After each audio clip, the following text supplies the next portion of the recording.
Staying with the theme of the park, arguably our last great poet, Philip Larkin, moved to Pearson Park in Hull. He was a librarian at the university there, and he moved there in the mid-50s.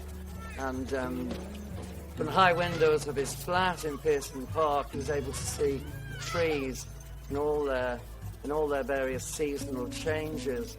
And again, like the Dylan poem, this was a poem that he started, I think, in the early 60s, and wrote the first verse very quickly. And there's only 12 lines in the poem, but the second and the third verses took much longer, and he eventually finished it in 1967. So these things can take time. The trees are coming into leaf, like something almost being said. The recent buds relax and spread.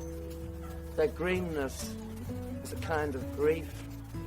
Is it that they're born again and we grow old? No, they die too. Their yearly trick of looking new is written down in rings of grain. Yet still, the unresting castles thresh in full-grown thickness every May. Last year is dead, they seem to say. Begin afresh, afresh, afresh.